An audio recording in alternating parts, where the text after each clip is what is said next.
ಒಂದು ಸಣ್ಣ ಪಟ್ಟಣದಲ್ಲಿ ವಾಸವಾಗಿದ್ದ ಆದಿತ್ಯ ಮತ್ತು ಸಿಂಧು ಕಾಲೇಜು ದಿನಗಳಲ್ಲಿ ಭೇಟಿಯಾದರು. ಮೊದಲಿಗೆ ಸ್ನೇಹ, ನಂತರ ಅದು ನಿಧಾನವಾಗಿ ಪ್ರೀತಿಯಾಗಿ ಮಾರ್ಪಟ್ಟಿತು.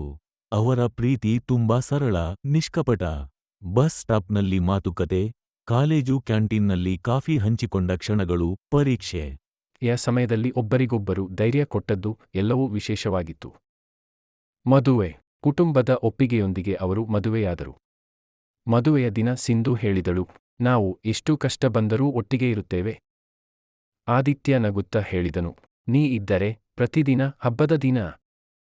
ಮೊದಲ ವರ್ಷಗಳು. ಮದುವೆಯ ಮೊದಲ 2 ವರ್ಷಗಳು ಸ್ವಲ್ಪ ಸವಾಲಿನವು. ಕೆಲಸ, ಹಣದ ಸಮಸ್ಯೆಗಳು, ಮನೆಯ ಜವಾಬ್ದಾರಿಗಳು. ಆದರೆ ಅವರು ಜಗಳವಾದರೂ ರಾತ್ರಿ ಮಲಗುವ ಮೊದಲು ಮಾತಾಡಿಕೊಂಡೇ ಮಲಗುತ್ತಿದ್ದರು. ಅವರ ನಿಯಮ, ಕೋಪ ಇದ್ದರೂ ಮೌನ ಇರಬಾರದು. ಮಕ್ಕಳ ಆಗಮನ. 3ನೇ ವರ್ಷದಲ್ಲಿ ಅವರಿಗೆ ಒಂದು ಮಗಳು ಹುಟ್ಟಿತ. ಅವಳಿಗೆ ಅವರು ನಿತ್ಯ ಎಂದು ಹೆಸರು ಇಟ್ಟರು. ಮನೆಯಲ್ಲೆಲ್ಲ ನಗು ಮತ್ತು ಚಿಲಿಪಿಲಿ. 5ನೇ ವರ್ಷದಲ್ಲಿ ಒಂದು ಗಂಡು ಮಗು, ವಿಹಾನ್, ಹುಟ್ಟಿದನು.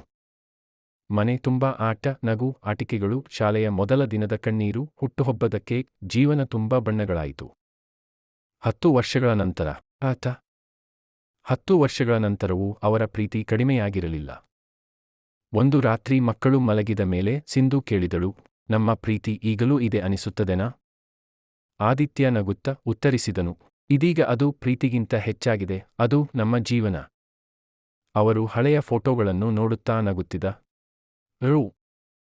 ಪ್ರೀತಿ ಈಗ ಕೇವಲ ರೊಮ್ಯಾನ್ಸ್ ಅಲ್ಲ, ಅದು ಒಟ್ಟಿಗೆ ಕಷ್ಟ ಎದುರಿಸುವ ಶಕ್ತಿ, ಮಕ್ಕಳ ನಗುವಿನಲ್ಲಿ ಕಾಣುವ ಸಂತೋಷ ಮತ್ತು ಪರಸ್ಪರ ಗೌರವ.